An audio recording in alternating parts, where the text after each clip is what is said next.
Get into the Nationals first. And Mike, I'll start with you on the Nats. Yeah. What is the team's biggest early season concern in your mind? There's lots to choose from. Yeah. Give me what you think is the biggest reason to worry about the Nats. Well, partly because I like the guy, and also because he's from the original team here. Ryan Zimmerman and his throwing problem and his shoulder, I think that's been lingering from last season. And it actually goes back a couple seasons now, but we're talking surgery, we're talking rehab. Everything that he could possibly do for this shoulder has been done. And you wonder if it's just going to be a chronic thing that's going to carry over for much longer than it should and really make the contract that he signed not a bargain in any shape or form. Yeah, the extension, he's only 1 week into that $100 million extension. Yeah. Dan, what do you think? I think that's a good one. And going further, even if he moves to first base, which is probably his eventual destination, if he can't play third base this season, they have a real issue because Adam LaRoche can't play anywhere besides first base. And you can't have two of your main hitters that both play the same position. That just doesn't make any sense. I think that's a good one.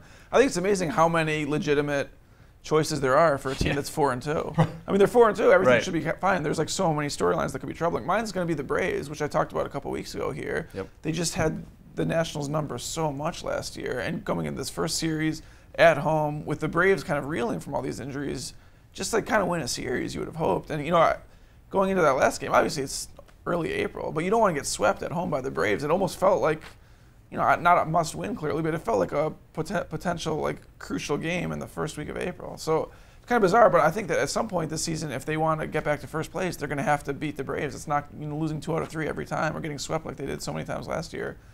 That's not going to cut it. Taylor Jordan stepped up big in that Sunday game too for a guy who's with a maybe fifth starter. A lineup of a bunch of AAA guys. Right, a bunch of guys that had the day off, Zimmerman and Harper. All right, what do you got, LeVar? What's your biggest area of concern for the team this early? I want to piggyback off of what Wise was speaking of. I think it's going to be health.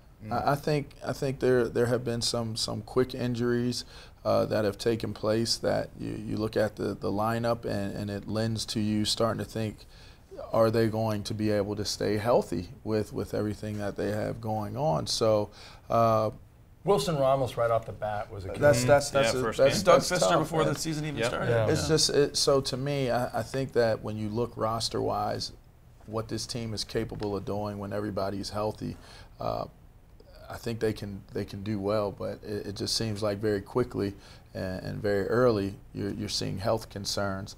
And if you can't stay healthy, it's going to be hard for you to have the bullseye once again on your back and on your chest and on your head to be able to win. Everywhere. It's everywhere, and you don't have the guys out there to help you get those wins. Let me ask you guys this. Of the two that weren't mentioned, Harper's slow start, batting 143, 10 strikeouts, seems lost at the plate, and he said so.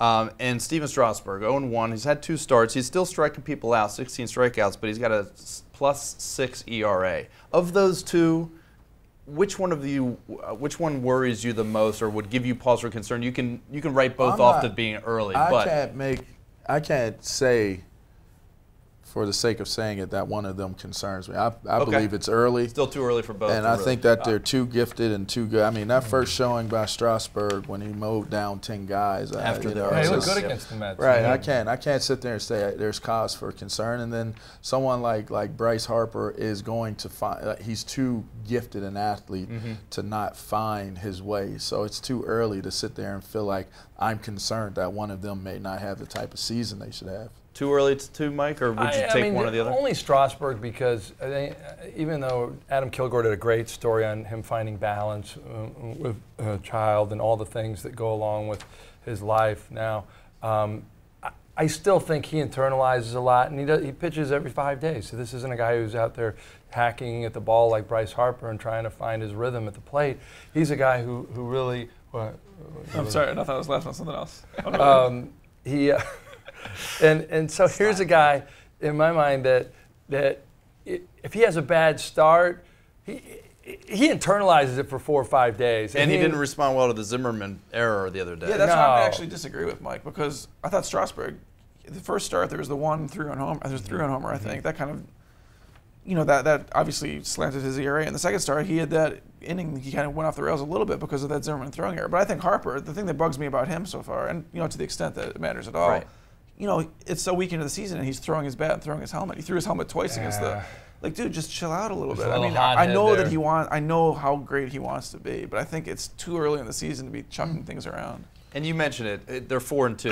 That's still worth repeating. They're not in first place. It's way too early in a long season to get too worked up about it. But they still have a winning record. They just opened up a series against the surprisingly first place Marlins at Nats Park tonight.